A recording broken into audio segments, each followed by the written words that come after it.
Chapter 13. Carter. Carter stared at the phone screen and sighed. Another text from April. He shouldn't be surprised. She'd texted him every day the last few days. The first one had been an invite to dinner, which he'd declined, claiming he was too tired from practice. The second had been a text asking how practice was going and if she'd see him after the next practice. He knew she'd been hoping for an invite again, but he hadn't responded, and now he had a beautiful blonde waiting in the box for him. Now this text was begging him to call her. He could read the desperation in her tone, and he was conflicted. He'd had fun with April, enjoyed spending time with her, and found himself looking for the next encounter. But his friends had made a good point. If he wasn't planning on something serious, he should stop leading her along. He knew they were right, but then why did he feel so badly? "Bad news?" Jefferson asked, setting his bag down beside Carter's. Carter quickly closed the phone and shoved it in his pocket. "Nah, nothing big." He certainly didn't want to have this conversation with Jefferson. He knew it would be very different from the one he had with Jay, Malone, and Noah. Not only would Jefferson be disappointed in him, but he'd probably tell Carter he needed to make an honest woman out of April or something. "How was the honeymoon?" he asked, hoping to divert the conversation. Jefferson lifted a brow, as if recognizing the diversion for what it was. But he didn't press the issue. Instead, his face lifted and his eyes brightened. "It was amazing, man. I'd had the honeymoon once before, but it was before Haley was born. It was kind of nice having her there to share it with us." Carter's brow furrowed. "You took your daughter on your honeymoon?" Jefferson laughed. "Well, we took Haley and my sister Lorelai. They stayed in one room, while Lucia and I had another.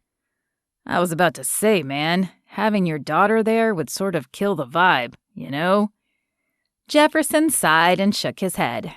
"Maybe that would be true if our relationship was only built around what happens in the bedroom, but it's not.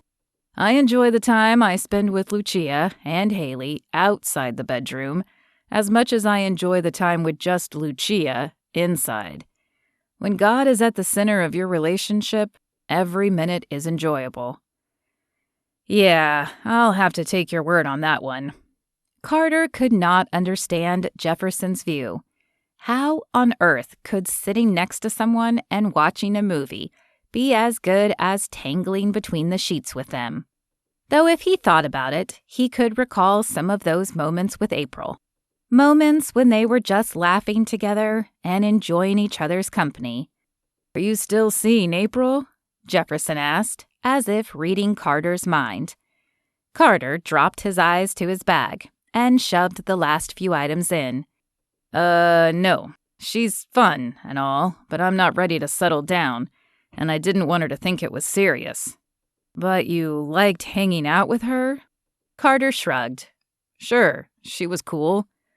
The guys said you brought her to a practice. They said it seemed like she was more than just cool." Suddenly, Carter regretted bringing April. He should have known that someone would notice. He shrugged and turned away from Jefferson. "What can I say? It was fun, but now it's over." Jefferson put a hand on Carter's shoulder as he turned to leave. "Hey, man, I just want what's best for you. The guys said you seemed different around her, and I just didn't want you to lose a good thing out of fear." "Fear?" Carter nearly choked on the word.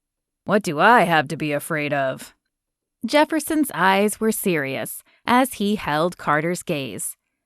"Falling in love? Or maybe realizing you don't want to end up alone?" Carter snorted. "Yeah, afraid not, friend. I'm happy being single and happy with my life. Now, if you'll excuse me, I have someone waiting for me."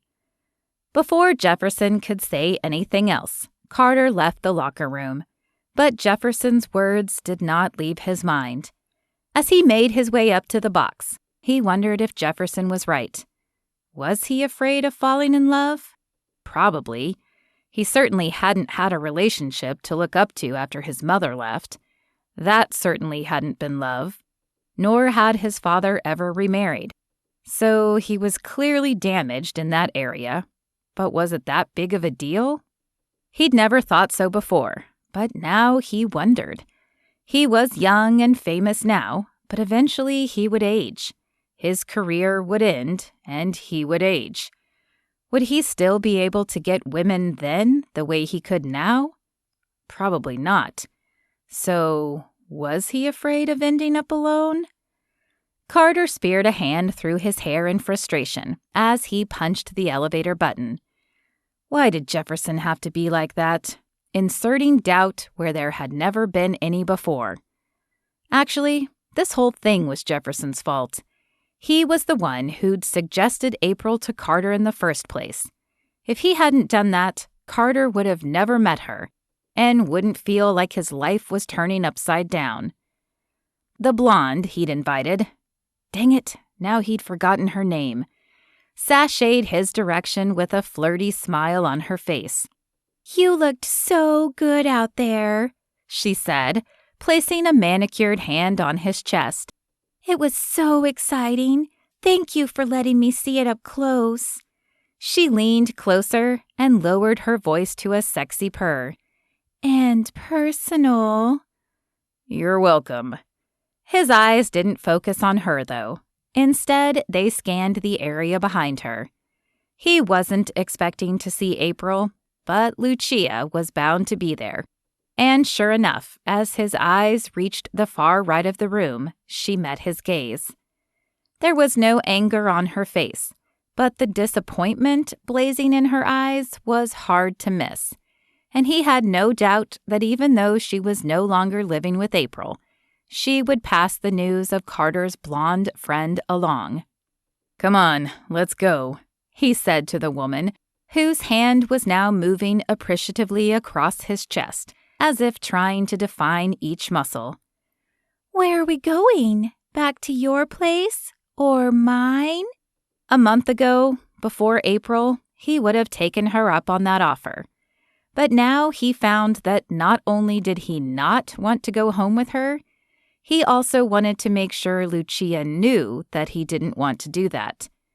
He knew it was because he was hoping she would pass that information on to April as well. But the question was, why? If he was done with April, why did he care what she thought about him? Especially since she had probably already formed an unfavorable opinion of him after his recent behavior of ignoring her calls. "No, I'm pretty worn out. I'll probably just retire early tonight." The blonde's lip pushed out in a sexy pout. "But we can get some food first." That seemed to perk the woman up, and by the time they reached the exit, she was chattering away at him as if her momentary disappointment had been but a speck in the rearview mirror. Carter just wished he felt better about the situation.